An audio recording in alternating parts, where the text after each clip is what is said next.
Hello viewers, welcome to today's session. This is Dr. Padala Tirupati, Assistant Professor, Department of Botany, Microbiology, Food Science and Crop Production, SRR Government Arts and Science College, Autonomous Karimnagar. మనం గత 50 భాగాలుగా వివిధ సంవత్సరాల్లో నిర్వహించినటువంటి రాష్ట్ర స్థాయి అర్హత పరీక్షకు సంబంధించి అదేవిధంగా యూజీసీ నెట్ అంటే నేషనల్ ఎలిజిబిలిటీ టెస్ట్ జాతీయ అర్హత పరీక్షకు సంబంధించిన ప్రశ్నాపత్రాలను ముఖ్యంగా పేపర్ 1 కు సంబంధించి మనం విశ్లేషణ చేసుకుంటున్నాం.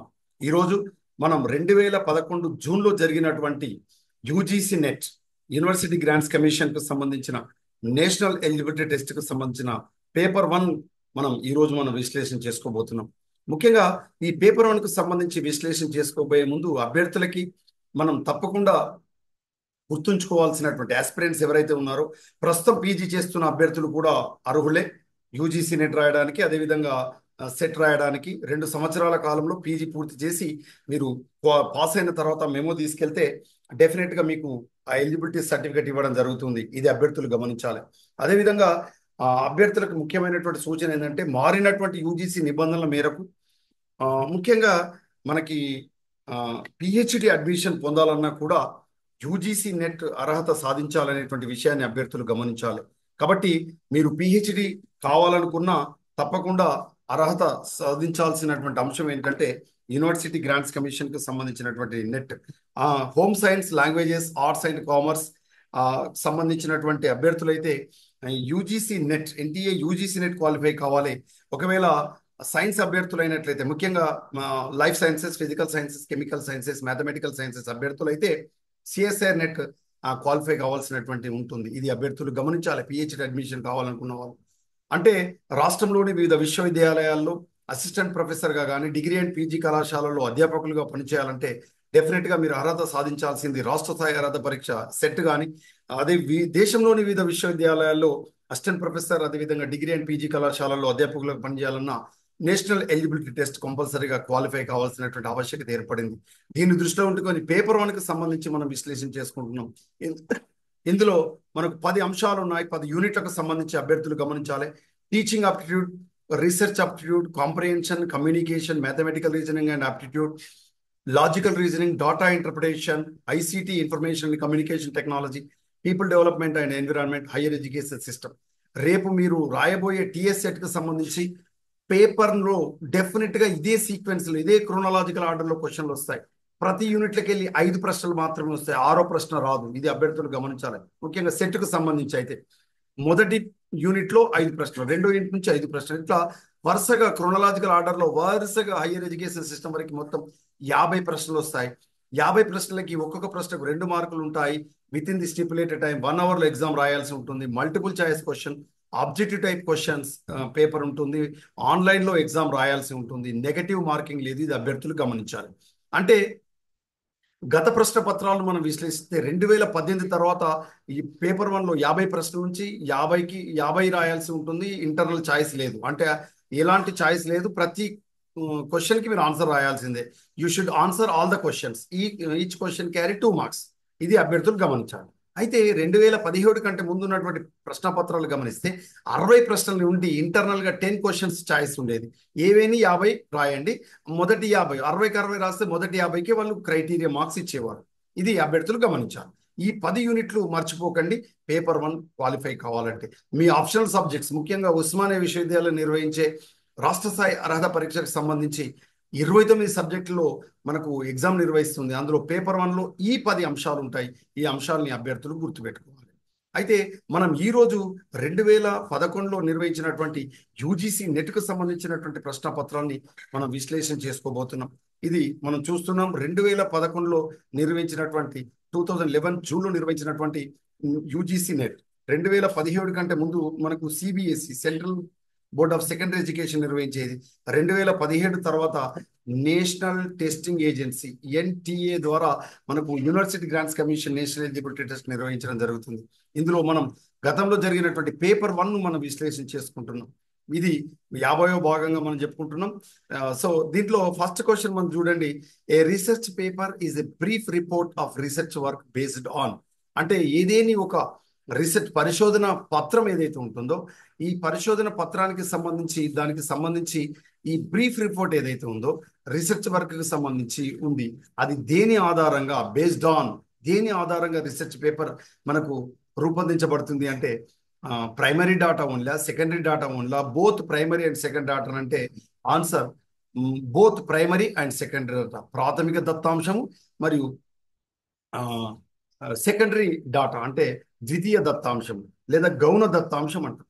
ప్రాథమిక దత్తాంశము మరియు ద్వితీయ దత్తాంశం అంటే గౌణ దత్తాంశం, ఈ రెండిటి ఆధారంగా మనకు ఈ డాటా నుంచి మనకు ఈ రీసెర్చ్ పేపర్ పరిశోధన పత్రం అనేటువంటిది రూపొందించబడుతుంది. దీని మీద ఆధారపడి, దేని మీద? ప్రైమరీ అండ్ సెకండరీ డాటా మీద ఆధారపడి, కేవలం ప్రైమరీ సోర్స్ కాదు.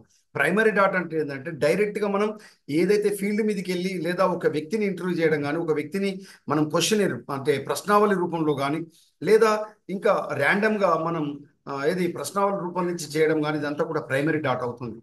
గౌణ డాటా అంటే మనకు లభించిన గ్రంథాల ఆధారంగా ఆ గ్రంథాన్ని చదివి, వేరొకరు రచించిన గ్రంథాలను చదివి దాని ఆధారంగా తీసుకునే డాటాను సెకండరీ డాటా లేదా గౌణ డాటా లేదా ద్వితీయ దత్తాంశంగా మనం తీసుకోవడం అనేటువంటి జరుగుతుంది. ఈ అంశాన్ని అభ్యర్థులు గమనించాలి.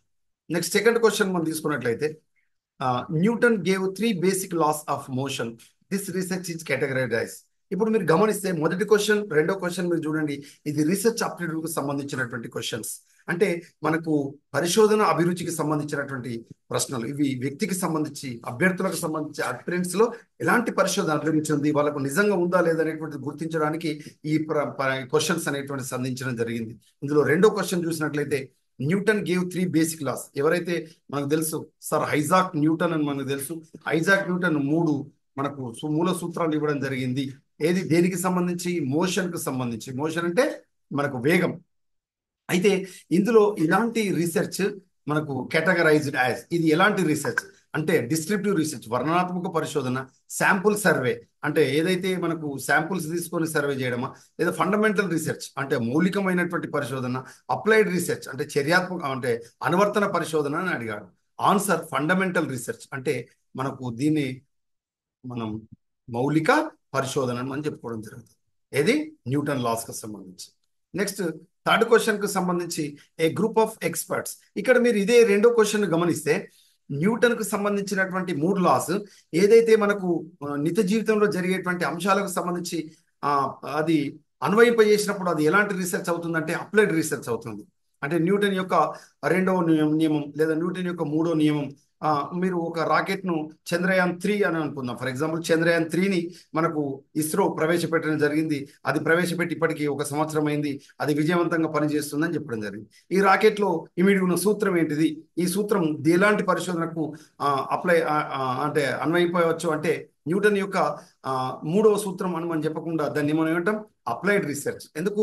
రాకెట్ కు సంబంధించినటువంటి చర్యకు ప్రతిచర్య, యాక్షన్ అది రియాక్షన్ కు సంబంధించి చర్య ప్రతిచర్య అని మనం చెప్పుకుంటాం.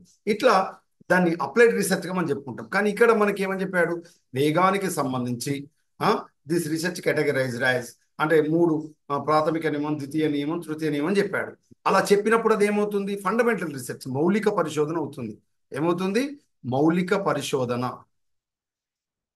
పరిశోధన ఫండమెంటల్ రీసెర్చ్ అవుతుంది. కానీ అది నిత్య జీవితంలో అన్వయింపజేసినప్పుడు మాత్రం అది ఏమవుతుందంటే ఇవే మూడు సూత్రాలు అన్వయింపజేసినప్పుడు అది ఏమవుతుందంటే మనకు ఫీల్డ్ మీద అప్లైడ్ రీసెర్చ్ అవుతుంది. అంటే అనువర్తన పరిశోధన అవుతుంది. గుర్తుపెట్టుకోవాలి. ఓకే. లేదా ఈ సూత్రం ఏ విధంగా పనిచేస్తుందో వివరించారు అని చెప్పినప్పుడు ఏమవుతుందంటే అది డిస్క్రిప్టివ్ రీసెర్చ్ అవుతుంది. ఓకేనా? రైట్. కానీ అడిగిన ప్రశ్నకు సమాధానం fundamental research, C answer. Next third question చూడండి. A group of experts in a specific area of knowledge assembled at a place and preferred a syllabus for a new course, the process may be term as. అంటే దీన్ని ఏమని చెప్తున్నారంటే ఒక సముదాయం ఎవరైతే మంచి experts అంటే ఎవరైతే మంచి వాళ్ళను ఎక్స్పర్ట్స్ మనం ఏమంటామంటే ఎక్స్పర్ట్స్ సరైన తెలుగులో గుర్తు రావట్లేదు చూడండి. ఈ ఎక్స్పర్ట్స్ ఎవరైతే ఉన్నారో వీళ్ళందరినీ ఒక సముదాయంగా ఉంచి ఒక ప్రత్యేకమైనటువంటి పరిసరంలో, ఒక ప్రత్యేకమైన ప్రదేశంలో వాళ్ళందరినీ ఒక దగ్గర తీసుకొచ్చి వాళ్ళందరినీ ఒక సిలబస్ను ప్రిపేర్ చేయమన్నాడు. లేదా ఒక కోర్సుకు సంబంధించినటువంటి ఒక సిలబస్ను ఫ్రేమ్ చేయమన్నారు. ఇప్పుడు ఇలాంటి దాన్ని మనం ఏమంటాము అంటే చూడండి, సెమినార్ అంటామా, వర్క్షాప్ అంటామా, కాన్ఫరెన్స్ అంటామా, సింపోజియం అంటామా? అంటే గ్రూప్ ఆఫ్ ఎక్స్పర్ట్స్ అందరు వచ్చి ఒక కోర్సుకు సంబంధించినటువంటి సిలబస్ను ఫ్రేమ్ చేయడం అనేటువంటిది it is nothing but A work shop. దీని తెలుగులో కార్యశాల అంటారు. ఏమంటారు? కార్యశాల. ఓకేనా? కాన్ఫరెన్స్ కానీ, సింపోజియం, సెమినార్లు కానీ ఇక్కడ ఏమవుతుందంటే వాళ్ళు తయారు చేసినటువంటి లేదా వాళ్ళు అంతకుముందు చేసిన పరిశోధనను ఇక్కడ ప్రజెంటేషన్ చేయడం జరుగుతుంది, సెమినార్లో కానీ కాన్ఫరెన్స్లో కానీ. కానీ ఒక కోర్సుకు సంబంధించిన సిలబస్ను ఫ్రేమ్ చేయడం, వాళ్ళందరూ ఎక్స్పర్ట్స్ అందరూ కూడా ఒక దగ్గర సముదాయం కావడం అనేటువంటిది వర్క్షాప్ కింద కావడం జరుగుతుంది. అక్కడ ప్రాక్టికల్గా కార్యం ఏదో ఒక ముఖ్యమైనటువంటి కార్యం అనేటువంటి నిర్వహించబడుతుంది. అంటే కార్యశాలగా, వర్క్షాప్గా మనం చెప్పుకోవడం అనేటువంటి జరుగుతుంది. నెక్స్ట్ ఫోర్త్ క్వశ్చన్ చూడండి. In the process of conducting research formulation of hypothesis is followed. అంటే ఏదేని ఒక పరిశోధనకు ఏది నిర్వహించేటువంటి క్రమంలో ఫార్ములేషన్ ఆఫ్ హైపోథిసిస్ అంటే అంటే ఏదైతే మనకు హైపోథిసిస్ ఏవైతే ఉన్నాయో వాటిని రూపొందించడం. హైపోథిసిస్ రూపొందించడం అనేటువంటిది దేని తర్వాత వచ్చి చేరుతుంది అన్నాడు. అంటే first one statement of the objectives తర్వాత వస్తుందా, అనాలిసిస్ ఆఫ్ డాటా తర్వాత వస్తుందా, సెలెక్షన్ ఆఫ్ రీసెర్చ్ టూల్స్ తర్వాత వస్తుందా, కలెక్షన్ ఆఫ్ డాటా వస్తుందంటే ఆన్సర్ కలెక్షన్ ఆఫ్ డాటా తర్వాత ఫార్ములేషన్ ఆఫ్ ది హైపోథిసిస్. గుర్తుపెట్టుకోండి. అంటే ఫస్ట్ వన్ మనకి ఏంటిదంటే మొదటిది identification of the problem. Identification of problem అనేటువంటిది మనకు ఫస్ట్ వస్తుంది. దీని తర్వాత మనకి ఏమొస్తుందంటే second one collection of data వస్తుంది. థర్డ్ వన్ ఏమొస్తుందంటే ఫార్ములేషన్ ఆఫ్ హైపోథిసిస్ వస్తుంది. మీరు ఇక్కడ గమనిస్తే రీసెర్చ్ స్టెప్స్ కూడా క్రోనాలజికల్ ఆర్డర్లో అడుగుతారు.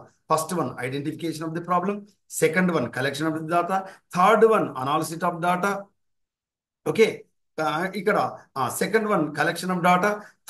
దీని తర్వాత ఏమొస్తుందంటే మనకు ఏది రీసెర్చ్ హైపోథీసిస్, ఏదైతే పరిశోధనకు సంబంధించిన formulation of hypothesis, next collection of data, analysis of data, then next ఏమవుతుందంటే సెలెక్షన్ ఆఫ్ రీసెర్చ్ టూల్స్. ఈ విధంగా ఒక వరుస క్రమంలో మనకి ఏమవుతుందంటే ఈ రీసెర్చ్కి సంబంధించినటువంటి స్టెప్స్ ఉంటాయి. ఇది అభ్యర్థులు గమనించాలి. నెక్స్ట్ ఇప్పటి వరకు చూడండి 1 నుంచి 5 వరకు ఏమొచ్చాయి, 1 నుంచి 5 వరకు ఏమొచ్చినాయి చూడండి. ఇది 4 వరకు ఇది రీసెర్చ్ ఇది మొదటి సంబంధించిన 4 ప్రశ్నలు రీసెర్చ్ ఆప్టిట్యూడ్కు సంబంధించినటువంటి క్వశ్చన్స్. అంటే మనకు పరిశోధన అభిరుచికి సంబంధించినటువంటి ప్రశ్నలుగా మనం చెప్పవచ్చు. మరి 5 నుంచి 10 వరకు తీసుకున్నట్లయితే ఈ 6 ప్రశ్నలు మీరు గమనిస్తే ఇది యూజీసీ నెట్కి సంబంధించిన ప్రశ్నపత్రము. ఇందులో మనకు ఒక ప్యాసేజ్ ఇచ్చారు, అంటే ఒక పారాగ్రాఫ్ ఇచ్చి ఇది ఒక కాంప్రిహెన్షన్కి సంబంధించినటువంటి క్వశ్చన్, ఒక పారాగ్రాఫ్ ఇచ్చి ఒక కాంప్రిహెన్షన్కి సంబంధించినటువంటి ఇది ఇందులో బాగా చదివి అర్థం చేసుకొని మనకు ఈ ప్రశ్నలకు సమాధానాలు చేయాల్సి ఉంటుంది. ఇది 10th క్లాస్ లెవెల్లో ఇంగ్లీష్లో మీరు ప్రాక్టీస్ చేయడం ద్వారా ఇది వస్తుంది. చాలా సింపుల్గా ఉంటుంది, మీరు ప్రాక్టీస్ చేయండి. తెలుగు మీడియం అభ్యర్థులు అయితే గుర్తుపెట్టుకోండి. ఇక్కడ ఒకటి గమనించాలి. టీఎస్ సెట్ రాసేటువంటి, ఇప్పుడు టీజీ సెట్ అని అంటున్నాం, టీజీ సెట్ రాసేటువంటి అభ్యర్థులు గుర్తుపెట్టుకోండి.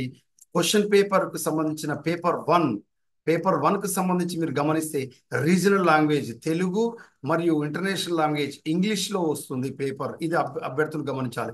29 సబ్జెక్టులో ఉస్మానియా విశ్వవిద్యాలయం నిర్వహించే సబ్జెక్టులలో పేపర్ 1 తెలుగు ఇంగ్లీష్లో ఉంటుంది. మొదటి 1 అవర్లో రాయాలి.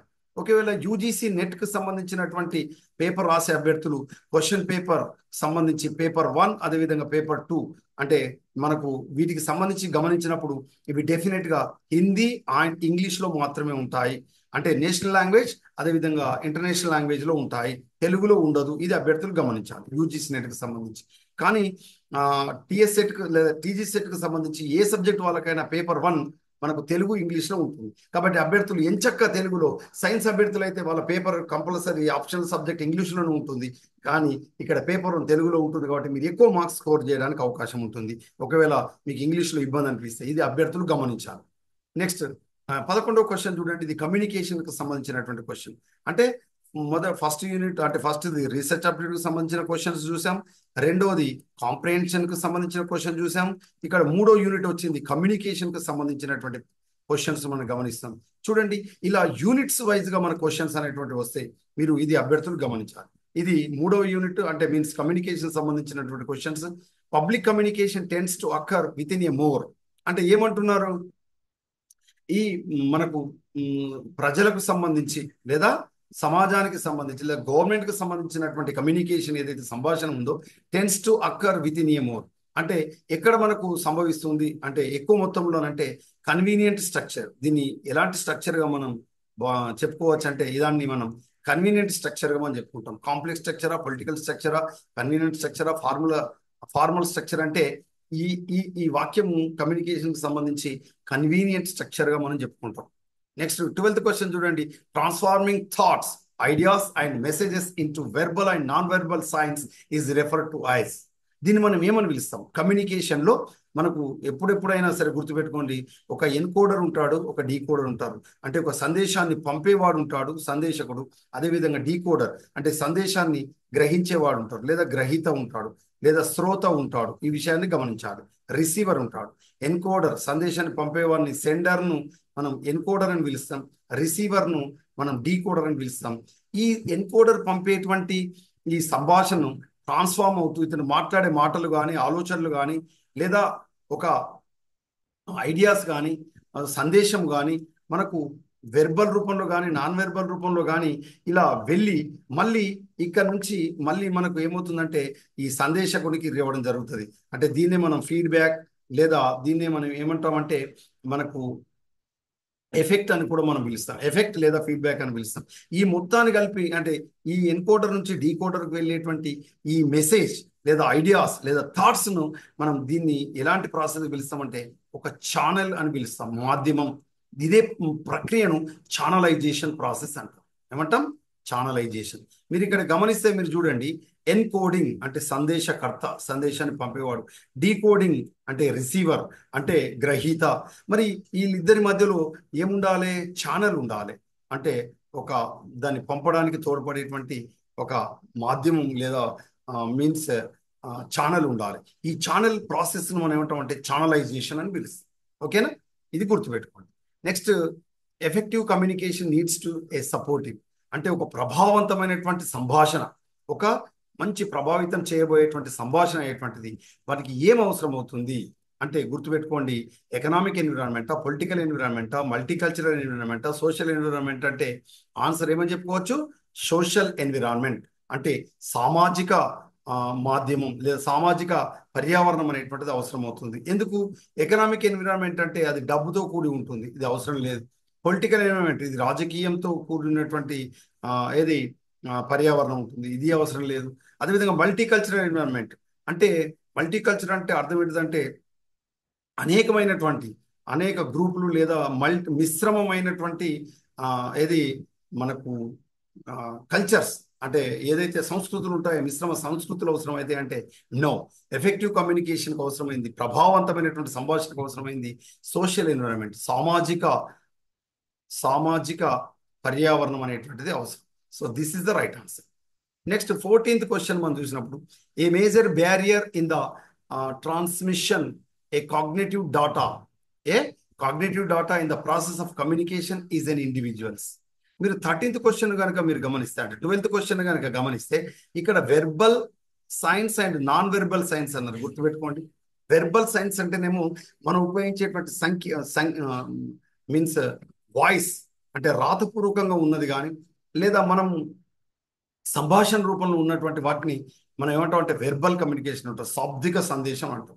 నాన్ వెర్బల్ అంటే సైన్స్ అంటే మనం గెస్టర్స్, పోస్టర్స్, ఇలా ముఖ కవలికల ద్వారా కానీ లేదా సైన్ లాంగ్వేజ్ ద్వారా ఇచ్చేదాన్ని మనం నాన్ వెర్బల్ కమ్యూనికేషన్ అంటాం. ఏ దాంట్లో అయినా సరే ఖచ్చితంగా మాధ్యమం అనేటువంటిది ఉంటుంది. నెక్స్ట్ 14th లో మీరు చూసినట్లయితే ఏ మేజర్ బ్యారియర్ అంటే ఏదైతే ప్రధానమైన అడ్డంకి, దేనికి ప్రధానమైన అడ్డంకట? The transmission of cognitive data, ఏదైతే సంజ్ఞానాత్మకమైనటువంటి అంశం లేదా సంజ్ఞానాత్మకమైనటువంటి దత్తాంశం ఏదైతే ఉందో, the process of communication is an individuals. ఏదైతే వ్యక్తిగతంగా ఉండేటువంటి ఆ సంభాషణను అతను సరిగా ప్రాసెస్ చేయలేకపోతే, విశ్లేషించుకోలేకపోతే దాన్ని మనం ఏమంటామంటే బ్యారియర్కి సంబంధించి major barrier in the transmission of cognitive data in the process of communication is an individual's coding ability. ఓకేనా? కోడింగ్ ఎబిలిటీ అంటే అర్థం ఏంటిదంటే దాన్ని చెప్పగలిగినటువంటి ఎబిలిటీ, కోడ్ రూపంలో మార్చగలిగి చెప్పేటువంటి ఎబిలిటీ, సామర్థ్యాన్ని మనం కోడింగ్ ఎబిలిటీ అంటాం. ఇది అందరిలో ఉండదు. కాబట్టి కాగ్నిటివ్ డాటాకు సంబంధించి మీరు గమనించినప్పుడు ఇది ముఖ్యమైనటువంటి అడ్డంకిగా మనం చెప్పుకుంటాం. పర్సనాలిటీ అనేటువంటిది అడ్డంకి కాదు, అంటే వ్యక్తిత్వం అనేటువంటిది మనకు అడ్డంకే కాదు. అదేవిధంగా ఎక్స్పెక్టేషన్ అంటే అతని మీద మనకు ఉన్నటువంటి ఇది ఇంత మీ మీద భరోసా ఉంది అని మనం చెప్పుకునేటువంటిది. అదేవిధంగా సోషల్ స్టాటస్ అంటే సామాజిక నిర్మితి లేదా సామాజికమైనటువంటి అంతస్తు. ఈ సామాజిక అంతస్తు కూడా ఈ కాగ్నేటివ్ డాటాకు సంబంధించి మనకు బ్యారియర్ కాదు. కాబట్టి ఈ మనకు ముఖ్యంగా ఈ కాగ్నేటివ్ డాటా ఏదైతే ఉందో సంజ్ఞానాత్మకమైనటువంటి దత్తాంశము మనకు ఏది ట్రాన్స్మిషన్ కావడంలో కోడింగ్ ఎబిలిటీ అనేటువంటిది ముఖ్యమైనటువంటి బ్యారియర్, అడ్డంకిగా మనం చెప్పుకుంటాం. నెక్స్ట్ 15th క్వశ్చన్ చూడండి. When communicated institutionalised stereo types become, ఏదైతే మనం కమ్యూనికేట్ చేయబడిందో సంభాషించబడిందో ముఖ్యంగా ఇన్స్టిట్యూషనలైజ్డ్ ఏదైతే మనకు ఈ సంస్థాగతమైనటువంటి స్టీరియో టైప్ బికమ్ ఏమవుతుందంటే ఇది మనకు ఆల్రెడీ కమ్యూనికేట్ చేయబడింది. వ్యవస్థాగతమైనటువంటి అంశం ఏమవుతుందంటే మిత్స్ అంటే భ్రమలుగా ఉంటాయా, రీజన్స్ కారణాలుగా ఉంటాయా, ఎక్స్పీరియన్సెస్ అనుభవాలుగా ఉంటాయా, కన్విక్షన్స్గా ఉంటాయంటే నో. ఆన్సర్ ఎక్స్పీరియన్సెస్గా ఉంటాయి, అనుభూతులుగా మారుతాయి, అంటే అనుభవాలుగా మారుతాయి అనేటువంటి అంశం మనం ఇక్కడ గుర్తుపెట్టుకోవాలి. When communicated institutionalized stereotypes become experiences, అనుభూతులుగా మారుతాయి, అనుభవాలుగా మారుతాయి. In mass communication selective perception is dependent on the receivers.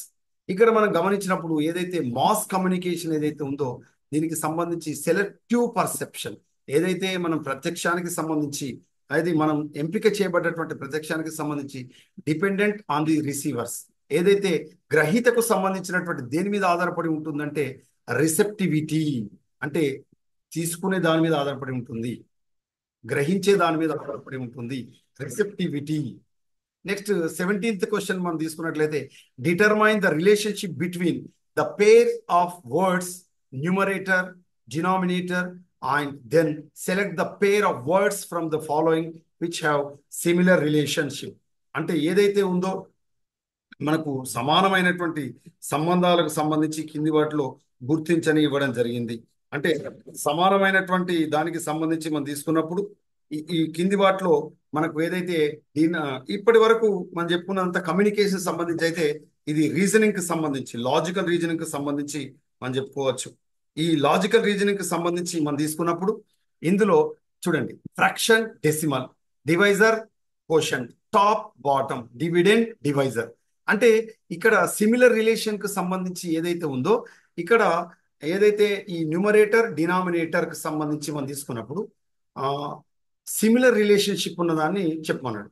ఇక్కడ సిమిలర్ రిలేషన్షిప్ ఏంటంటే డివిడెండ్ అండ్ డివైజర్, ఇది సిమిలర్ రిలేషన్షిప్. కానీ మిగతా తీసుకుంటే ఇది అపోజిట్ రిలేషన్షిప్. ఫ్రాక్షన్ అంటే డెసిమల్, డివిజర్ అంటే కోషన్, టాప్ అంటే బాటమ్, ఇదంతా అపోజిట్ అంటే వ్యతిరేకమైనటువంటి మనకు సంబంధాలు ఉన్నాయి, అపోజిట్ రిలేషన్షిప్ ఉంది. కానీ సిమిలర్ రిలేషన్షిప్ మాత్రం dividend and divisor. Next find the wrong number in the sequence. ఈ కింది వాటిలో ఏది రాంగ్ నెంబర్ గా గుర్తించబడ్డది? 125, 127, 130, 135, 142, 150 ఈ సీక్వెన్స్ తీసుకున్నప్పుడు ఏది రాంగ్ గా గుర్తించబడ్డది అంటే 165 కి సంబంధించి తప్పుగా మనకు ఇవ్వబడిన నంబర్. ఇది లాజికల్ రీజనింగ్ కి సంబంధించి. అదేవిధంగా ఒక హాబీ అనేటువంటి కోడ్ లాంగ్వేజ్ సంబంధించి హాబీ అనే కోడ్ను IOBY మారిస్తే లాబీ అనేటువంటిది MOBY కోడ్ చేస్తే బాబీ అనేటువంటి ఈ పదాన్ని దేనిగా కోడ్ చేయవచ్చు అని చెప్పాడు. అంటే హాబీని IOBY అని చెప్పాడు, LOBBY లాబీని MOBI అని చెప్పాడు, BY అని చెప్పాడు, బాబీ BOBBYని దేనిగా కోడ్ చేయవచ్చు అని చెప్పాడు. దేనిగా కోడ్ చేయవచ్చు?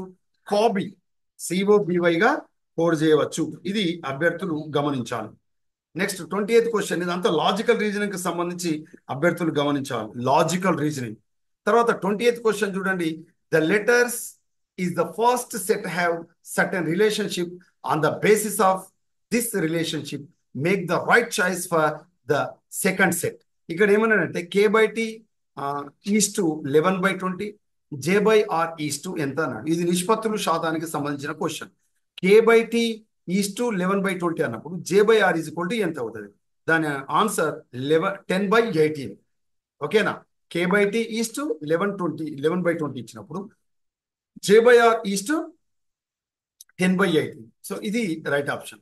21 కు సంబంధించి చూడండి. If A = 5, B = 6, C = 7, D = 8 and so on, what do the following number stands for. మరి ఇప్పుడు A5, B6, C7, D8 ఇచ్చినప్పుడు ఇక్కడ 17, 18, 17, 19, 20, 9, 8 ఇచ్చాడు. ఇందులో ఇచ్చినప్పుడు మీరు గమనించే వీటి ఆధారంగా ఇందులో ఏ పదాలు వచ్చి చేరుతాయి అంటే ఆన్సర్ మోపెడ్. ఈ పదాల ఆధారంగా ఈ ఈ ఈ నంబర్స్ ఆధారంగా ఏ పదం వచ్చి చేరుతుందంటే మోపెడ్ వస్తుంది. గుర్తుపెట్టుకోండి, మోపెడ్. ఓకే, నెక్స్ట్ అదేవిధంగా 22nd క్వశ్చన్ చూడండి. The price of oil is, ఇది మ్యాథమెటికల్ రీజనింగ్ గుర్తుపెట్టుకోండి. The price of oil is increased by 25% if the expenditure is not allowed to increase. The ratio between the reduction is in consumption and the original consumption is. మరి దీనికి సంబంధించి original consumption ఎంత ratio ఉందంటే 1:5 ratio.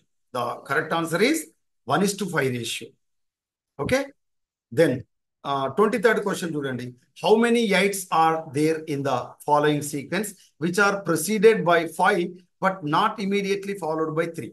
అంటే 5 మరియు ఈ మరి not immediately 5ను ఏది ఫాలో అవుతున్నటువంటి నంబర్లు ఎంత 8.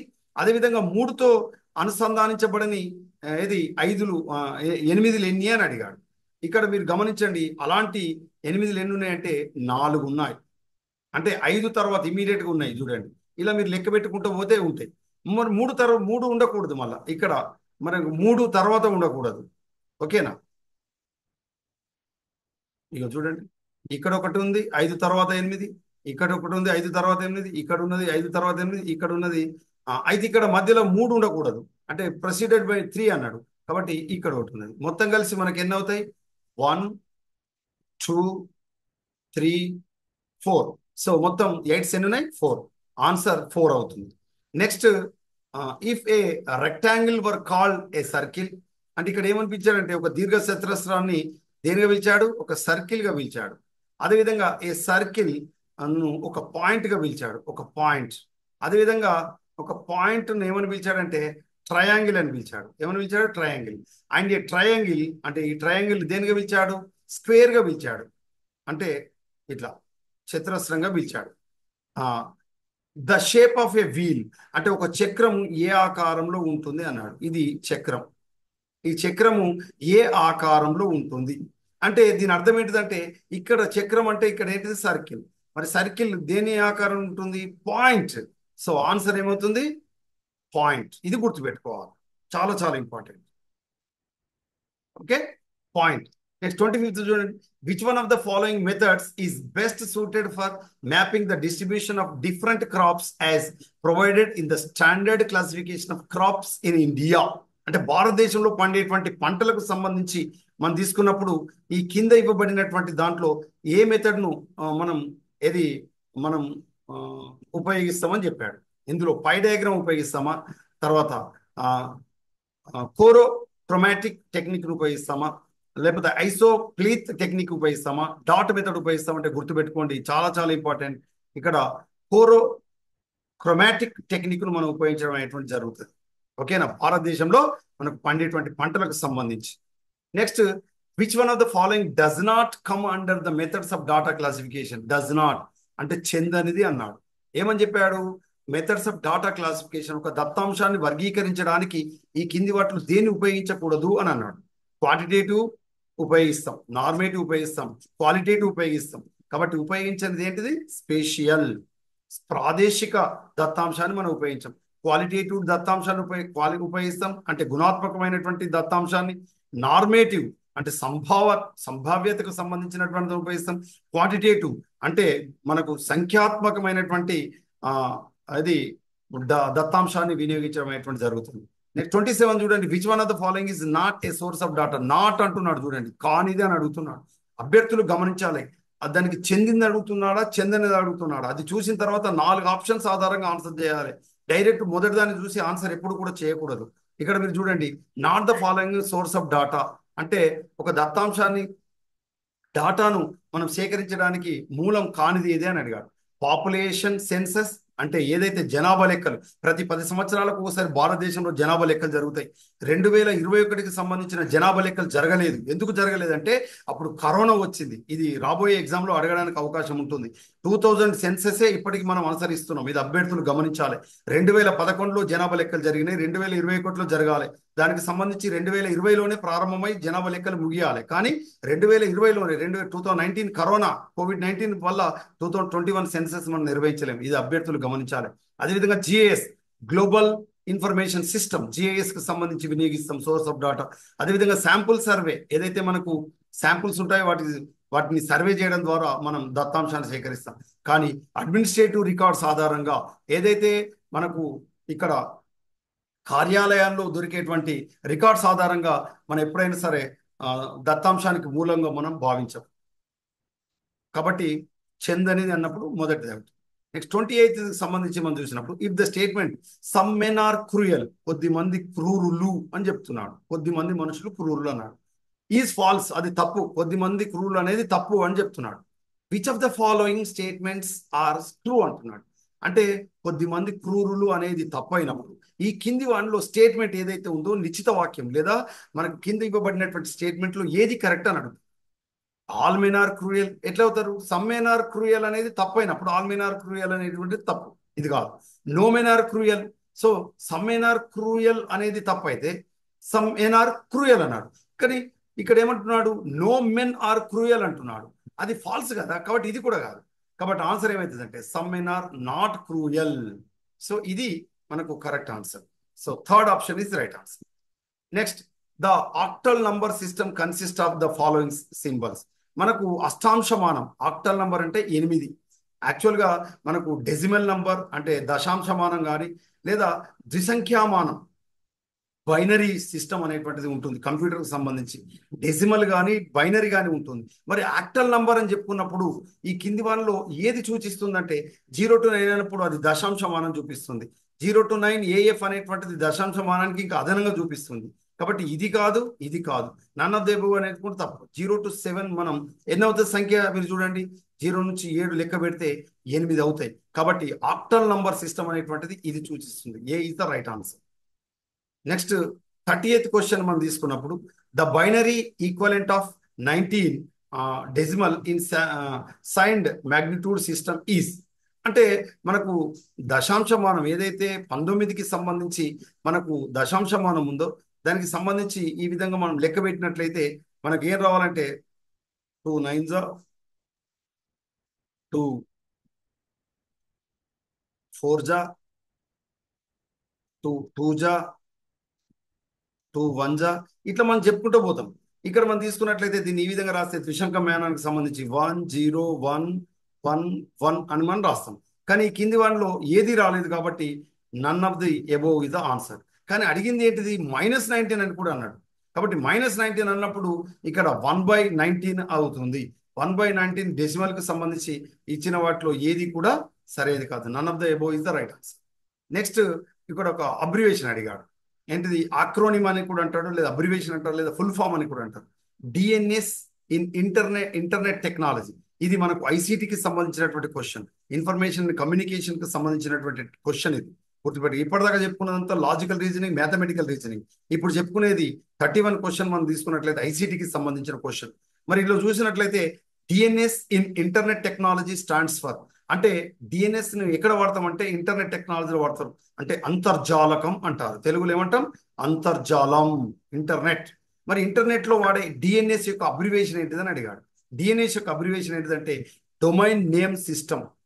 ఇక్కడ మీరు గమనిస్తే 4 ఆప్షన్స్ చాలా టఫికల్. మీరు చూసినట్లయితే అన్ని కరెక్ట్ అనిపిస్తాయి, కానీ కరెక్ట్ గా అర్థం చేసుకొని దీని అబ్రివేషన్ రాయాలి. Domain name system is the right answer. 32 కూడా చూడండి. ఇది కూడా మనకు ఐసీటీకి సంబంధించినటువంటి question. Information and communication technology, కంప్యూటర్కి సంబంధించి, ఇంటర్నెట్కి సంబంధించినటువంటిది. దీన్ని కూడా మనకి ఏమని చెప్పాడు? అక్రోనిమ్ అడిగాడు. HTML యొక్క అబ్రివేషన్ అడిగాడు. Hyper text markup language. HTML అంటే ఏంటిది? Hyper text markup language is the right answer, HTML. Next 33 చూడండి. Which of the following type of LAN అనేటువంటిది ఎలాంటి రకానికి సంబంధించి? మీకు ఇంటర్నెట్ కి సంబంధించి మీరు గమనిస్తే ల్యాన్ యొక్క abbreviation local area network. Local area network అంటాం. మరి వ్యాన్ అంటే అర్థం ఏంటిదంటే వైడ్ ఏరియా నెట్వర్క్. అదేవిధంగా మ్యాన్ అంటే అర్థం ఏంటిదంటే metropolitan area network. Metropolitan area network అని మనం చెప్పుకుంటాం. ఇదంతా కూడా కంప్యూటర్కి సంబంధించి ఒక సర్వర్ నుంచి మిగతా సిస్టమ్స్ కి అనుసంధానం చేయడానికి మనం ఏం చేస్తామంటే ఒకదాంతో ఒకటి లింకప్ చేసి ఒక ఆ, ఇది మదర్ కంప్యూటర్ ఒక సర్వర్ నుంచి మిగతా కంప్యూటర్లకు లింకప్ చేయడం జరుగుతుంది. దీన్ని లోకల్ ఏరియా నెట్వర్క్ అంటారు. Within the classroom or within the college కి సంబంధించి ల్యాన్ అని మనం చెప్పుకుంటాం. ఇది ఒక కంప్యూటర్ ల్యాబ్ లో మనం గమనించేటువంటి అంశం. మరి ఈ which are the following type of LAN ఎలాంటిది? దీన్ని ఎథర్నెట్ అని కూడా పిలుస్తారు. ఏమని పిలుస్తారు? ఎథర్నెట్. ఎథర్నెట్ అని మనం పిలుస్తాం. ఇది అభ్యర్థులు గమనించాలి. నెక్స్ట్ 34కు సంబంధించి మనం చూసినప్పుడు which of the following statement is true అంటే కింది వాటిలో ఏది సత్యము అని అన్నాడు. నాట్ ట్రూ అనలేడు, ట్రూ అన్నాడు. సత్యము ఏదే అన్నాడు, అసత్యం అడగలేడు, సత్యం అడిగాడు. చూడండి, smart cards and Pisces use some operating systems. ఏదైతే స్మార్ట్ కార్డ్స్ ఉంటాయో అదేవిధంగా పర్సనల్ కంప్యూటర్స్, పీసీస్ అంటే అర్థం ఏంటిది? Personal computers. ఈ పర్సనల్ కంప్యూటర్స్ ను యూజ్ సమ్ ఆపరేటింగ్ సిస్టమ్. ఏదైతే మనకు కంప్యూటర్ కి సంబంధించినటువంటి ఆపరేటింగ్ సిస్టమ్ ఉందో, మనకు బూటింగ్ కి సంబంధించి లేదా ఆపరేటింగ్ సిస్టమ్ కు సంబంధించి మనం ఉపయోగించడం అనేటువంటి జరుగుతుంది. నెక్స్ట్ 35 చూడండి, the Ganga action plan was initiated during the year. మరి 35 నుంచి క్వశ్చన్స్ మనం గమనిస్తే ఇది ఎన్విరాన్మెంట్ కి సంబంధించినటువంటి ప్రశ్నలు ఇవ్వడం జరిగింది. అంటే 30 నుంచి 34 ప్రశ్న వరకు ఎక్కడ చూసాం మనం? అది ఐసీటీకి సంబంధించిన ప్రశ్నలు చూసాం, ఇన్ఫర్మేషన్ అండ్ కమ్యూనికేషన్ టెక్నాలజీ. మరి 35వ ప్రశ్న నుంచి మనం గమనిస్తే ఇక్కడ చూడండి, ఎన్విరాన్మెంట్, పర్యావరణానికి సంబంధించినటువంటి క్వశ్చన్. మనకు పవిత్రమైన గంగా నదికి సంబంధించి, సేక్రెడ్ గంగా రివర్ సంబంధించి శుద్ధి చేయడానికి వినియోగించిన పథకానికి పెట్టిన పేరు ఏంటిదంటే గంగా యాక్షన్ ప్లాన్. దీన్ని గ్యాప్ అని పిలుస్తారు, గుర్తుపెట్టుకోండి, గంగా యాక్షన్ ప్లాన్. ఈ గంగా యాక్షన్ ప్లాన్ ఏ సంవత్సరంలో ప్రారంభించబడింది అని అడిగాడు. The Ganga action plan was initiated during the year 1986. Okay, 1986. ఇంకోటి హైయర్ ఎడ్యుకేషన్ సంబంధించి కూడా ఈ 86కు రిలేటెడ్ ఉంది చూడండి. 1968లో మనకు నేషనల్ పాలసీ ఆన్ ఎడ్యుకేషన్ ఇవ్వడం జరిగింది. అదేవిధంగా 1986లో మనకు నూతన విద్యా విధానం, నేషనల్ ఎడ్యుకేషన్ పాలసీ ఇవ్వడం జరిగింది. ఆ తర్వాత 2020లో మనకు ఎన్ఈపి 2020 ఇవ్వడం జరిగింది. ఇలా మీరు గమనిస్తే 1986లో మనకు అప్పటి ప్రధాని రాజీవ్ గాంధీ హయాంలో మనకు నూతన విద్యా విధానం ఇవ్వడం జరిగింది 1986 ప్రకారం. అప్పుడు విద్యా విధానం 10+2+3గా మార్చడం జరిగింది. మరి 2020లో నూతన విద్యా విధానంలో విద్యా విధానం ఏ విధంగా ఉంటుందంటే ఇక్కడ మీరు గమనిస్తే 5+3+4గా ఉంటుంది. ఇది అభ్యర్థులు గమనించాలి. 5+3+3+4గా మనకు 2020 national education policy, new education policy 2020 మనం తీసుకున్నప్పుడు దీనికి సంబంధించిన విద్యా విధానం 5+3+3+4. 10+2+3 అనేటువంటిది 1986 national education policy Rajiv Gandhi has initiated. మరి ఎన్ఈపి 2020 మనకు తెలుసు, ప్రధాని నరేంద్ర మోడీ. అదేవిధంగా దీనికి సంబంధించి కస్తూరి రంగన్, మనకు ఏదైతే మాజీ ఇస్రో చైర్మన్ ఎవరైతే ఉన్నారో కస్తూరి రంగన్ ఎన్ఈపి 2020కి దీనికి సంబంధించి మనకు చైర్మన్ గా ఉండి డ్రాఫ్టింగ్ 2019 డ్రాఫ్టింగ్ కి సంబంధించి ఎడ్యుకేషన్ పాలసీ 2020కి సంబంధించి ఇవ్వడం జరిగింది. ఇది 5+3+3+4గా మనకు ఉంటుంది. ఇది అభ్యర్థులు గమనించాలి. కానీ ఇక్కడ పర్యావరణానికి సంబంధించిన క్వశ్చన్ మాత్రం ఉంది, ఇది 1986. అక్కడ దీనికి రిలేటెడ్ ఉంది కాబట్టి ఇక్కడ మనం చెప్పుకున్నాం 1986 గంగా యాక్షన్ ప్లాన్, గంగా కార్యాచరణ ప్రణాళిక దాని తెలుగులో. ఇక్కడ ఏమి ఇచ్చాడంటే పర్యావరణానికి సంబంధించి identify the correct sequence of energy sources in order of their share in the power sector in India. భారతదేశంలో మనకు పవర్ సెక్టర్ ఏదైతే ఉందో విద్యుత్ రంగానికి సంబంధించి మనకు విద్యుత్ రంగంలో భారతదేశానికి సంబంధించి ఏ విద్యుత్ ఎక్కువ మొత్తంలో వాడుతున్నాం, ఏ విద్యుత్ తక్కువ మొత్తంలో ఉంది, ఎంత శాతం అని అంటే శాతపరంగా మనం తీసుకున్నప్పుడు భారతదేశంలో థర్మల్ విద్యుత్ పవర్ అంటే ఉష్ణ విద్యుత్ ఏదైతే ఉందో బొగ్గును మండించడం ద్వారా మనకు తెలుసు, సింగరేణి కాలరీస్ ద్వారా కానీ, అదేవిధంగా మనకు థర్మల్ కేటీపీఎస్ అంటే మనకు కొత్తగూడెం థర్మల్ పవర్ స్టేషన్ ద్వారా కానీ, రామగుండంలో ఉండేటువంటి గోదావరిఖని ఏరియాలో ఉండేటువంటి రామగుండం ద్వారా వచ్చేటువంటి థర్మల్ పవర్ స్టేషన్ ద్వారా కానీ, మనకు ఎక్కువ మొత్తంలో ఈ బొగ్గును విశాఖపట్నంలో ఉండేటువంటి థర్మల్ పవర్ స్టేషన్ ద్వారా కానీ మనకి ఎక్కువ మొత్తంలో మనకు భారతదేశంలో విద్యుత్ ఉత్పత్తి కావడం అనేటువంటి జరుగుతుంది. దాని తర్వాత హైడ్రో ఎలక్ట్రిక్ పవర్ అంటే జల విద్యుత్ శక్తి ఎక్కువ మొత్తంలో ఉత్పత్తి అవుతుంది. అంటే ఫస్ట్ వన్ థర్మల్, ఆ తర్వాత జల విద్యుత్ శక్తి, ఆ తర్వాత మూడోది న్యూక్లియర్ అంటే అణు విద్యుత్ శక్తి. మనకు థోరియం, ప్లూటోనియం, యురేనియం ఇలాంటి భారలోహ మూలకాలను ఉపయోగించి తయారు చేసేటువంటి అణురియాక్టర్ల ద్వారా తయారయ్యే న్యూక్లియర్ పవర్ గుర్తుపెట్టుకోండి. ఇది తారాపూర్లో ఉండేటువంటిది. అదేవిధంగా మనకు తమిళనాడుకు సంబంధించినటువంటి ఈ తారాపూర్ అనేటువంటిది మనకు ఒక దగ్గర ఉంది. తమిళనాడులో ఒకటి ఉంది అణు విద్యుత్ కేంద్రం. ఇలాంటి అణు విద్యుత్ కేంద్రాల నుంచి మనకు ఒరిస్సాలో ఒకటి ఉంది. ఇలాంటి వాటి నుంచి మనకు విద్యుత్ ఉత్పత్తి అవుతుంది. ఆ తర్వాత వైండ్ ఎనర్జీ, దీన్నే మనం ఏమంటాం, వాయుశక్తి లేదా మనకు గాలి శక్తి అని మనం చెప్పుకుంటాం. గాలి మరల ద్వారా మనం ఉపయోగిస్తాం. దీని తర్వాత మనం వరుసగా చెప్పుకున్నట్లయితే మనకు టైడల్ ఎనర్జీ, సోలార్ ఎనర్జీ కూడా వచ్చి చేరుతుంది. కానీ ఇచ్చినటువంటి ఆప్షన్లో ఈ 4 అనేటువంటిది వరుస క్రమంగా మనం గుర్తించాలి. భారతదేశంలో విద్యుత్తుకు సంబంధించినటువంటి ఈ మనకు విద్యుత్ రంగానికి సంబంధించినటువంటి ఉత్పత్తికి సంబంధించి మనం తీసుకుంటాం.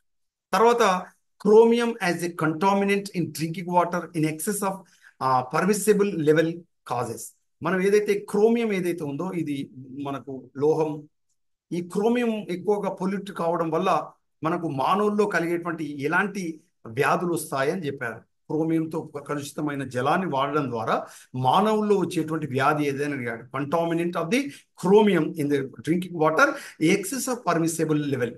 అంటే అనుమతి పొందిన దాని ప్రకారం ఎంత మొత్తం కంటే ఎక్కువ ఉంటే ఆ మనుషుల్లో వచ్చేటువంటి వ్యాధి ఏంటిదంటే గుర్తుపెట్టుకోండి, డెర్మల్ అండ్ నర్వస్ ప్రాబ్లం. అంటే చర్మ సంబంధమైనటువంటి వ్యాధులు. డెర్మటాలజీ అంటే చర్మశాస్త్రం, డెర్మటాలజిస్ట్ అంటే మనకు చర్మ వ్యాధుల డాక్టర్ అని చెప్పుకుంటాం. నర్వస్ ప్రాబ్లమ్స్ అంటే న్యూరాన్స్ కి సంబంధించి, నాడీ సంబంధమైనటువంటి వ్యాధులకు సంబంధించి రావడం అనేటువంటి జరుగుతుంది. ఇది 37th క్వశ్చన్. 38కి సంబంధించి చూడండి, the main precursor of winter smog are. మనము ఢిల్లీ లాంటి మెట్రోపాలిటన్ సిటీలు, అదేవిధంగా ఆగ్రా లాంటి మెట్రోపాలిటన్ సిటీలు, హైదరాబాద్ లాంటి మెట్రోపాలిటన్ సిటీస్లో మనకు వింటర్ కాలంలో, కాశ్మీర్ లాంటి ప్రాంతంలో మీరు గమనిస్తే చలికాలంలో మంచు పొగలు కప్పేసి మనం విమానాలు రద్దు అయ్యాయని మనం పేపర్లు చదువుతాం. దీనికి గల కారణం ఏంటిది? ప్రికర్సర్, మూలం ఏంటిదంటే ఇక్కడ ఆన్సర్ ఏం పెట్టుకోవాలంటే ఇక్కడ నైట్రస్ అంటే నైట్రోజన్ యొక్క ఆక్సైడ్స్, అదేవిధంగా హైడ్రోకార్బన్స్. ఏవైతే హైడ్రోకార్బన్స్ మనకు ఆరోమేటిక్ హైడ్రోకార్బన్స్ మనం చెప్పుకుంటాం, అంటే కర్బన సమ్మేళనాలకు సంబంధించి, దాంతోపాటు నైట్రోజన్ యొక్క ఆక్సైడ్లు మనకు గాలిలో కలవడం వల్ల ఈ స్మాగ్ అనేటువంటిది, చలికాలంలో వచ్చేటువంటి మంచు పొగ ఏర్పడడం అనేటువంటి జరుగుతుంది. నెక్స్ట్ 39కు సంబంధించి చూడండి, flash floods are caused when. ఎప్పుడైతే అనుకోకుండా ఇమీడియట్ గా వరదలు అనేటువంటిది వచ్చి చేరడానికి గల కారణం ఏంటిది అని అడిగాడు. దీనికి గల కారణం ఏంటిదంటే the atmosphere is convectively unstable and there is considerable vertical wind shear. దీనికి గల కారణం ఏంటిదంటే నిలకడ లేనటువంటి వాతావరణం, దాంతో పాటుగా కన్సిడరబుల్ వెర్టికల్ వైండ్ షేర్. ఏదైతే మనకు ఈ నిలువుగా ఉండేటువంటి, అంటే మనం హారిజెంటల్ వర్టికల్ అని మనం చెప్పుకుంటాం కదా, ఈ వైండ్ షియర్ వల్ల ఈ ఫ్లడ్స్ అనేటువంటి రావడం అనేటువంటి జరుగుతుంది. ఫ్లాష్ ఫ్లడ్స్ అని మనం చెప్పుకుంటాం. తర్వాత next, in mega cities of India the dominant source of air pollution is. ఏదైతే మనకు భారతదేశంలో ఉండేటువంటి మెగా సిటీస్, పెద్ద పెద్ద పట్టణాలు చెప్పుకునేటువంటి వాటిలో మనకు అత్యంత ప్రభావవంతమైనటువంటి కాలుష్య కారకాలు దేనివల్ల జరుగుతుంది, కాలుష్యం జరుగుతుందంటే గుర్తుపెట్టుకోండి, రవాణా రంగం ద్వారానా, లేదంటే థర్మల్ విద్యుత్ ద్వారానా, లేదా వాణిజ్య రంగం ద్వారానా, లేదా మున్సిపల్ వేస్ట్ ద్వారా అంటే గుర్తుపెట్టుకోండి. ఇంటిలో ఉండే ఆడవాళ్ళందరూ కూడా పల్లెటూర్లు విడిచి పట్టణాల వైపు మోజుతో వెళ్తున్నారు. అక్కడ ఉండే కాలుష్య కోరల్లో పడి నాడీ సంబంధమైనటువంటి రోగం, హృద్రోగ సంబంధమైనటువంటి రోగం, అదేవిధంగా ముఖ్యంగా ఊపిరితిత్తులకు సంబంధమైనటువంటి రోగాల బారిన పడి వాళ్ళ యొక్క జీవితాలు సర్వనాశనం చేసుకుంటున్నారు. ఇది అక్షర సత్యం. అయితే ముఖ్యంగా గుర్తుపెట్టుకోండి, ఇలాంటి mega cities urbanization, rapid urbanization process వల్ల ముఖ్యంగా ఏర్పడేటువంటి అత్యంత ఛాలెంజింగ్ టాస్క్ ఏంటిదంటే మున్సిపల్ వేస్ట్. ఇది వీటినే మనం సాలిడ్ వేస్ట్ మేనేజ్మెంట్ సిస్టమ్గా మనం చెప్పుకుంటాం. అంటే ఘన వ్యర్థాలు, డొమెస్టిక్ వేస్ట్ ఉంటుంది, అదేవిధంగా హాస్పిటల్ వేస్ట్ ఉంటుంది, దాంతోపాటు ఇండస్ట్రియల్ వేస్ట్ ఉంటుంది. ఇదంతా కూడా మనకు మున్సిపల్ వేస్ట్గా మనం చెప్పుకుంటాం. దీంట్లో మనకు పొడి చెత్త వేరుగా చేయాలని చెప్తారు, కానీ ఎవ్వరు చేయరు. మన ఇంట్లో కూడా చేయరు, మా ఇంట్లో కూడా చేయరు. ఇది అక్షర సత్యం. ఇది అభ్యర్థులు గమనించాలి. So the right answer is municipal waste. అందుకే భవిష్యత్తులో మనకు ఇల్లు అనేటువంటిది ఎక్కడ వెలుస్తాయంటే పెద్ద పెద్ద ఇప్పుడు ఏది పట్టణాల్లో ఉండేటువంటి బడాబాబులు, బలిసిన మనుషులు ఏం చేస్తున్నారంటే పల్లెటూళ్ళలో, దూరపు కొండల దగ్గర ఎక్కడనో ఏది ఎక్కువ మొత్తంలో ఏం చేస్తున్నారు, పంట పొలాలను కొనుగోలు చేస్తున్నారు. అంటే మామిడి తోటలో లేకపోతే పంట పొలాలు కొనుగోలు చేస్తున్నారు. వాళ్ళు వచ్చేసి వీకెండ్గా వచ్చి 2 రోజులు, వారానికి 2 రోజులు వచ్చి ఏం చేస్తున్నారంటే వాళ్ళు ఓ ఫామ్ హౌస్ కట్టుకొని హాయిగా సేరదీరి అక్కడే ఓ స్విమ్మింగ్ పూల్ కట్టుకొని ఎంజాయ్ చేసిపోతున్నారు. దీని అర్థం ఏంటి? పల్లెటూరులో ఉండేటువంటి వాళ్ళు పట్టణాలకు వలస వెళ్ళడానికి ప్రయత్నం చేస్తే, పట్టణాల్లో ఉన్నోడు గో బ్యాక్ టు నేచర్ అని రూసో ఏదైతే తత్వవేత్త చెప్పాడో, రూసో ఏమంటాడు అంటే అతడు ఒక ప్రకృతి వ్యాధి, గో బ్యాక్ టు నేచర్ అంటాడు. ప్రకృతిలోకి తిరిగి వెళ్దాం. పట్టణాలపై మోజుతో వెళ్తున్నారు, రోగాలు కొని తెచ్చుకొని అక్కడే చచ్చిపోతున్నారు. కానీ అక్కడ ఉన్నవాడు బుద్ధి తెచ్చుకొని ఎక్కడికి వెళ్తున్నారు? పల్లెటూరు వైపుకు వెళ్ళి అక్కడ ఉండేటువంటి పెద్ద పెద్ద ఏది ఇది ఫామ్ హౌస్లు కట్టుకొని ఎంజాయ్ చేస్తున్నాడు. ఇది గమనించాలి. నెక్స్ట్ 41 క్వశ్చన్ చూడండి. The first open university in India setup the state. చాలా చాలా ఇంపార్టెంట్. మనం అందరికీ తెలుసు, ఇది మనం ఉమ్మడి ఆంధ్రప్రదేశ్లో ఉండేటువంటి మనకు ఫస్ట్ ఓపెన్ యూనివర్సిటీ, మొదటి సార్వత్రిక విశ్వవిద్యాలయం దేశంలో ఎక్కడ ఏర్పాటు చేయబడ్డదంటే ఉమ్మడి ఆంధ్రప్రదేశ్. దాన్ని తర్వాత దేనిగా మార్చబడ్డదంటే doctor BR Ambedkar open university. Doctor BRA OU అని మనం చెప్పుకుంటాం. Doctor BR Ambedkar open university. Doctor BR Ambedkar సార్వత్రిక విశ్వవిద్యాలయంగా చెప్పుకోవడం జరుగుతుంది. ఇదే దేశంలో మొట్టమొదటి ఏర్పాటు చేయబడ్డటువంటి ఓపెన్ యూనివర్సిటీ. దీని తర్వాతనే ఏం ఏర్పడ్డదంటే ఇగ్నో ఏర్పడ్డది, అంటే ఇందిరాగాంధీ నేషనల్ ఓపెన్ యూనివర్సిటీ. ఇది ఢిల్లీలో ఉంది. మరి అంబేద్కర్ ఓపెన్ యూనివర్సిటీ ఎక్కడ ఉంది?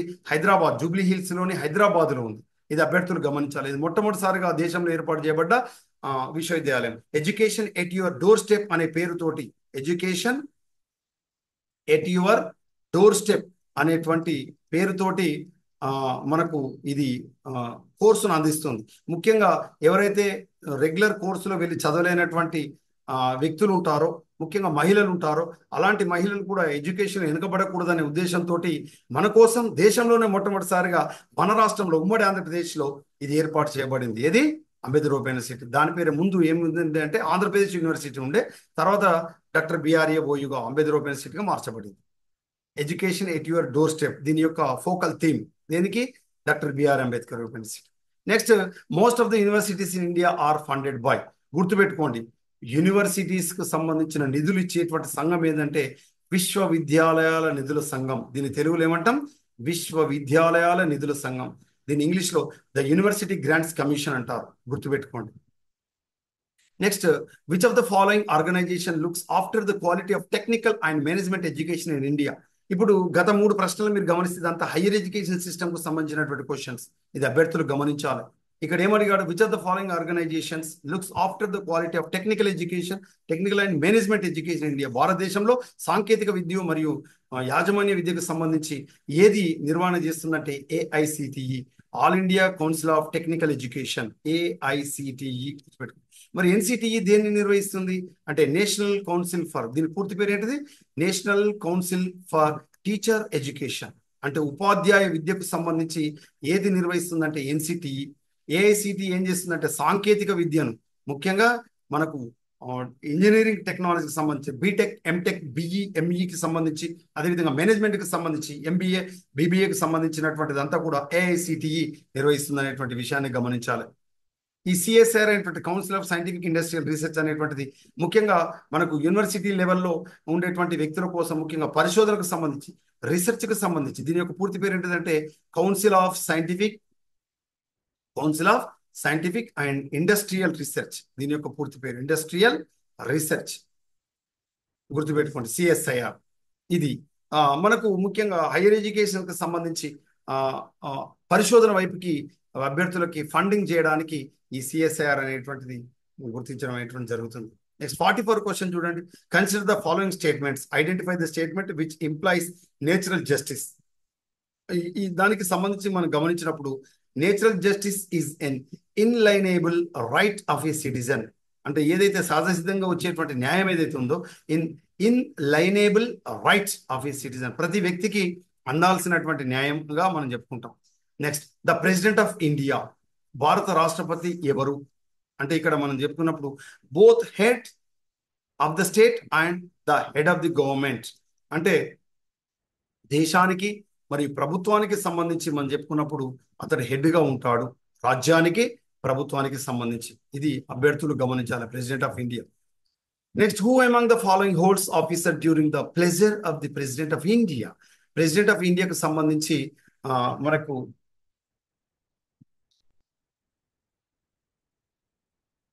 ఈ కింది వారిను వేటిని ఎవరిని నియమిస్తారంటే గవర్నర్ ఆఫ్ స్టేట్స్.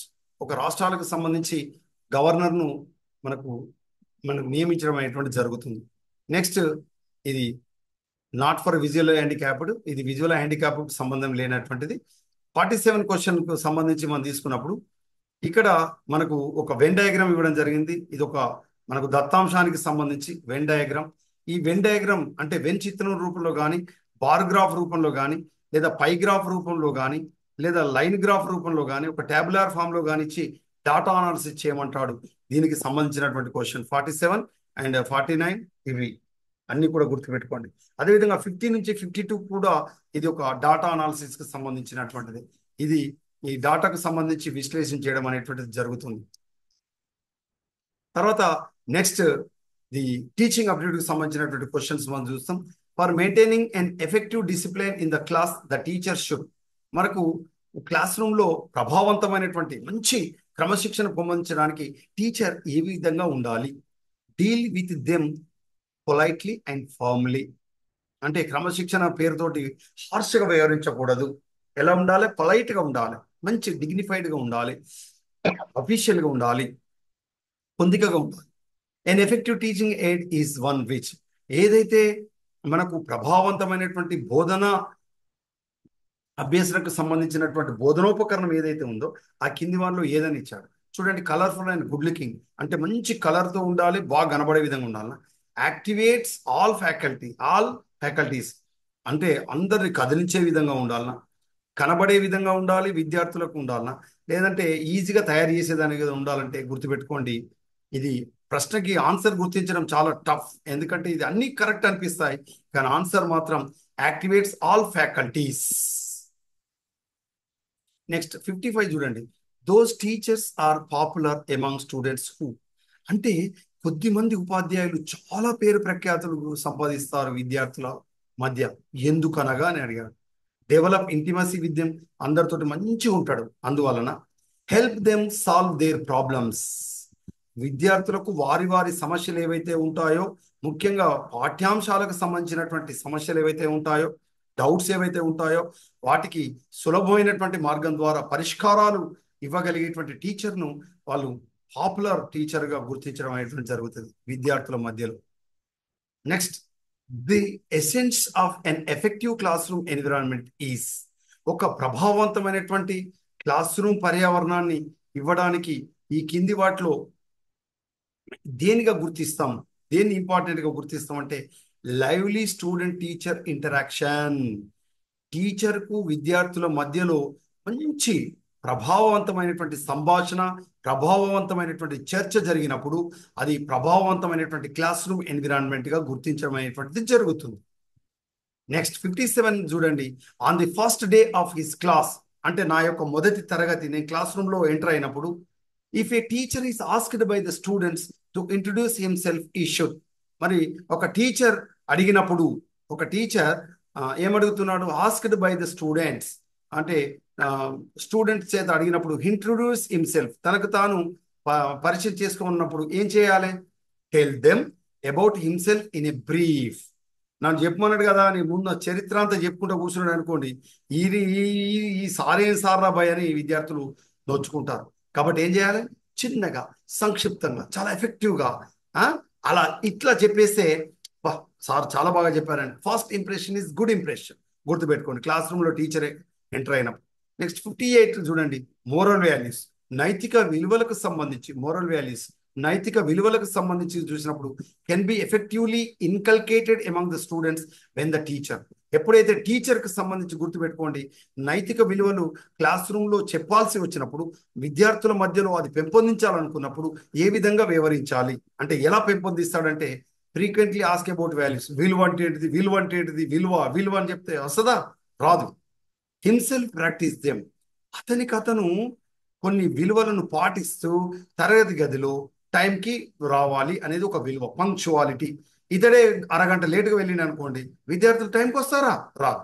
అదేవిధంగా బాగా నేర్చుకోండి అని చెప్తాడు, ఇతను మాత్రం బాగా పాఠం బోధించాడు. కాబట్టి బోధించే నైతికత ఉన్నట్ట లేనట్టు. అదేవిధంగా మంచి సంభాషణ మాట్లాడేటువంటి క్రమంలో అందరికీ అర్థమయ్యే విధంగా మంచి పొలైట్గా మాట్లాడాలని చెప్తాడు.